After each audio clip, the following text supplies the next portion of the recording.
Devastating Asian carp are making their way toward Michigan, but what happens when they get here, and can they be stopped? Stephen Clark takes a deeper look into the Asian carp controversy. Business is brisk on a sunny winter day here at Lakeside Fishing Shop in St. Clair Shores. Business has been better in better economic times, but Captain Dan Shimelak has been getting by okay. But there's a problem on the horizon, far worse than the weather, more destructive than the bad economy. Yeah, it'd be just as devastating as all the layoffs at Ford and GM and Chrysler and everything, and that'd be this new big head carp. It's really something to be very concerned with. Whoa! Asian carp, sometimes known as flying carp. Watching them leap from the water like some traveling SeaWorld show would be funny if it weren't so serious. These fish are big and they are destructive. And watching them approach the Great Lakes is like watching a disaster in slow motion. The Asian carp were imported into the U.S. in the 70s to help clean out man-made fish farms in the South. Now, everything would have been fine if they'd stayed there, but in the 90s, floods washed them into the Mississippi River. They've spent 20 years making their way up the Mississippi, and they're almost here. It would just have a devastating effect on everybody that wants to fish, because the sport fishery industry would eventually just go in the toilet. It would just be eliminated, because there would be no small fry that could survive. So if you don't have any way for them to naturally reproduce, because there's nothing for them to eat, that's going to be a major problem. Yep, the Asian carp. Yep, bad news. Captain Chuck Smith runs Premonition Fishing Charters. If you're looking for muskie, he's the guy to help you catch the big one, at least till the carp get here.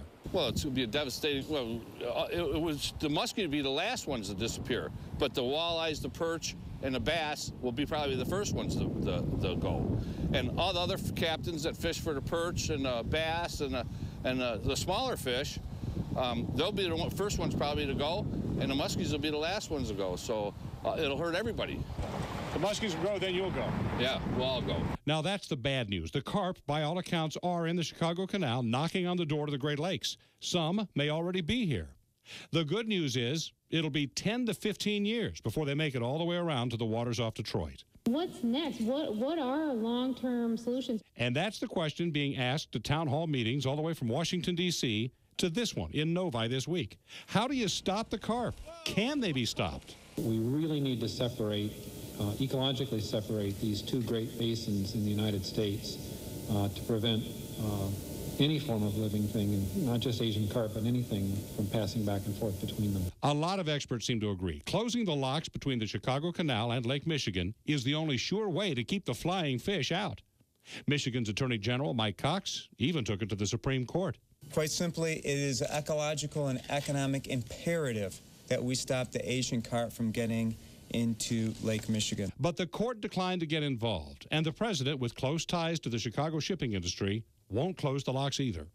Right now, the only plan to stop the fish seems to be an underwater electric fence of questionable success. The only ones shocked by that? The people who make their living on the Great Lakes.